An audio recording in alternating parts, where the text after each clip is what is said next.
Plants are sensitive things. For example, spathiphyllum plants, also known as peace lilies, are akin to your high-maintenance older sister. The most minute changes in water quality or temperature may cause them to wilt and droop dramatically. And so, when I was younger, I was never really into gardening. Every time that I would take on looking after our plants, I was filled with this overwhelming desire to love, to nurture, and to care for this plant. But inevitably, as all one-sided love affairs go, the plant would have been partially eaten by a caterpillar the next day, or covered in brown spots, or drooping in dehydration. No matter what I did, the plant would simply never be perfectly healthy. And so eventually I stopped trying. But it wasn't out of resignation. Instead, it came from a place of fear, because the feeling of looking at the plant that I had once tried so hard to nourish was just too much for me to take. Similarly, I was afraid to join TEDx as a speaker last year, and so I joined as one of the productions crew. By the way, huge shout out to everybody in the crew. They've worked so hard to put tonight together. Thank you so much, guys. Really loud crowd. I knew I'd like you guys. And so as I listened to the speeches, they filled me with the sense of maybe I could do this. Then came the time to actually think about what I wanted to share. I was clueless at first. I felt pressured to find a topic that would prove me to be an exceptional speaker, somebody worthy of the stage. But as I dove into researching topics, I realized that TED is a space to share meaningful concepts that spark connections, not about proving individual exceptionalism. And so as I took a step back to wonder why my first thought was to impress others, I came to understand that the drive to be excellent is simply a part of our nature. In fact, the drive to be excellent is rooted in our survival. Take, for example, the Haleakala silversword plant from Hawaii. This plant has extraordinary traits that allow it to thrive in its volcanic environment, subject to high winds and cold temperatures. Yet, despite its evolutionary adaptations, this plant is a monocarpic plant, meaning it only flowers once in its lifetime, before dramatically self-sacrificing. Similarly, in our own lives, we often strive for greatness without considering the costs. But Anya, I can hear you telling me, what's so bad about wanting to be great at what we do? I mean, that's what pushes us to innovate, to explore, and to constantly improve. And you'd be absolutely right. It does. But in today's society, this drive for excellence has been distorted into some sort of race for perfection. We live in a society where sleep deprivation is worn as a badge, and it's not at all uncommon to hear the average school-going child say, "I only slept for 4 hours last night," as if it's some sort of accomplishment. On top of that, grades and school add on a lot of pressure for students. It seems like not only do we need to score well, but also list as many achievements as possible. Did you start a company by age 12? Or cure cancer in high school? This, in addition to a self-critical mindset, can manifest into feelings of unworthiness. This is because our brain interprets failure as rejection, and rejection as a threat to our system, which then causes distressed emotions.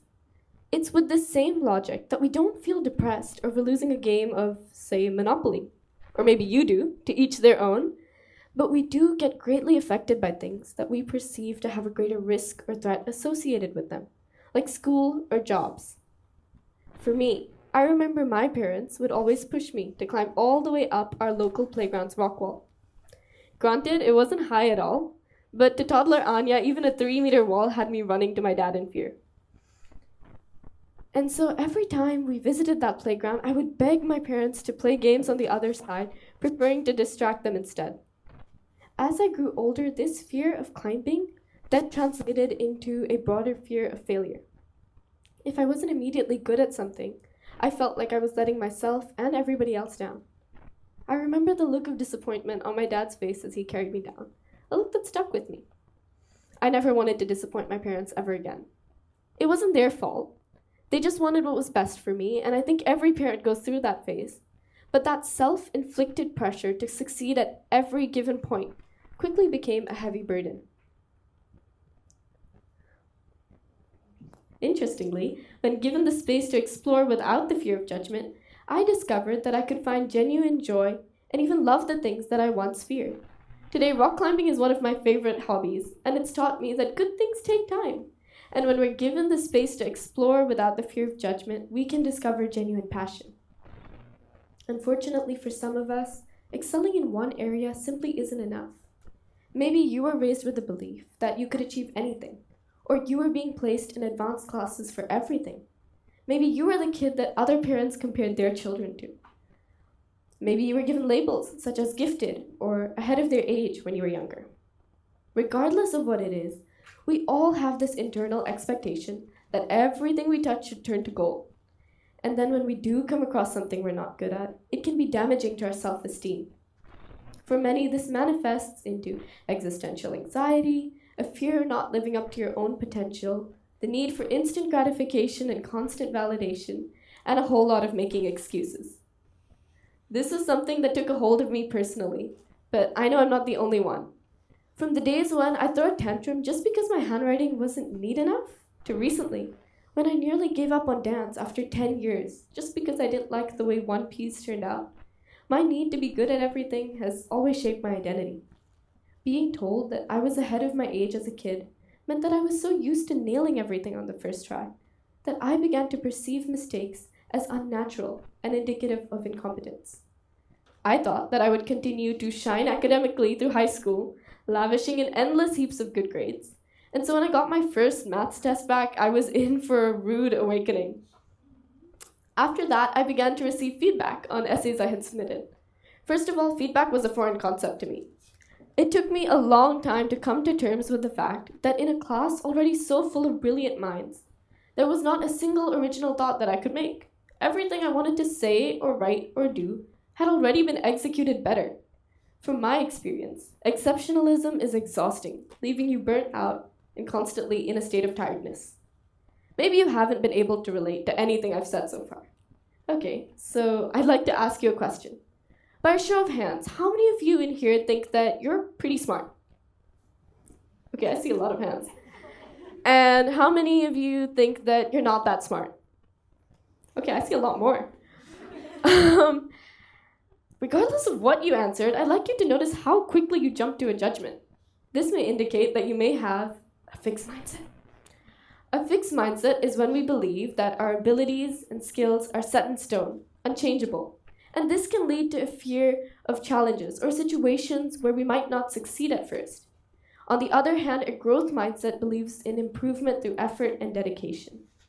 Research done by Professor Carol Dweck states that those with a fixed mindset may struggle to learn from their mistakes because they see their abilities as static and unchangeable. It's not all bad news. Fixed mindsets can be changed into growth mindsets. But to do that, we need to let go of the cloak of specialness and the desire to stand out in everything. So let me tell you that it's okay to be ordinary. Yes, I am telling you to be like the other girls. Often we focus on how to be the most intelligent, most successful, most anything. In our minds, falling short of being the absolute best leads us to question our own ambition and skill. Take me, for example. I can now acknowledge that I love to learn, but that doesn't mean I score the best grades. I love to dance, but that doesn't make me the best dancer. I love to garden, but I'm definitely not the best at gardening, as my plants can attest. Now, I'm not saying to hold yourself back or set yourself limits. We should all try to be as best as we can. But it's so important to recognize accepting mediocrity when we land there despite our efforts. Hence, mediocrity as a goal isn't ideal, but as a result, I want to tell you that it's okay. If you don't believe me, here's an illustration that I think we all recognize, the bell curve. A bell curve comes in handy for showing tons of different things in a population. Take, for example, height. Notice how thin it gets towards the ends of the curve. Towards the left, we can see that very few people are extremely short. Towards the right, we can see that very few people are extremely tall. The largest chunk goes to the mediocre middle, or what we call normal distribution in statistics. So this can apply to tons of different things, like skills, hobbies, or even, your social ability, like me right now. So let me hold your hand when I say this. Based on statistical probability, we're all mostly pretty average people at mostly pretty much everything. Someone or something just has to make up the bulk of the bell curve. And this is hard to accept because all of us, or most of us, believe that if we accept being average, we'll never be anything beyond. When in reality, those who are truly extraordinary only get there because of their desire to improve, not to stand out. It's about striving to be better, not necessarily the best. I mean, just look at my plants. When I, for the millionth time, took on taking care of them, I named them all, referred to them as my babies, and didn't allow my family to so much as breathe in their direction. However, I quickly learned that gardening requires both knowledge and a willingness to accept setbacks. Initially, my plants thrived under my care, basking in the warm sunlight and occasional watering. But as time passed, I began to notice signs of trouble. Some of my plants began to develop brown spots, indicative of overwatering. At first, I didn't know the cause, and so in an absolute act of comedy, I desperately watered them even more, which only made the situation worse. What I needed to do was repot them and put them into better draining soil and water them less frequently. Despite my best efforts, my prized succulents didn't make it. Their growth stunted and their vibrant hues faded. It was a humbling realization that not even the most resilient of plants are immune to the consequences of misguided care. And that sometimes a plant that cannot be saved is simply a plant that cannot be saved. So today I'm very happy to tell you that I'm now a proud plant mom of 13 baby plants. They may not, oh yeah, thank you. I can name them all if you want. That one's Flynn. We have Katarina, Sylvester. They're awesome. So let me tell you, and let today be a reminder that it's okay to be ordinary. So often we focus on how to be the best at everything when in reality we're all mostly pretty average. If you resonated with feeling the pressure to excel in everything you do, I want you to take a moment to reflect on something you've been hesitant to try because you're scared you might do badly at it. Maybe it's a new sport, a new activity, or even some sort of social activity. Regardless of what it is, I want you to dedicate and fix a short amount of time to trying it out. Maybe sign up for a trial class of football, go out for a night of karaoke, or engage in any activity that sparks your interest but challenges your comfort zone. Make a promise to yourself. I'd also like you to try buying a plant. It's a great leveler. So embrace the opportunity, embrace the ordinary, and embrace the joy of simply being mediocre. Thank you.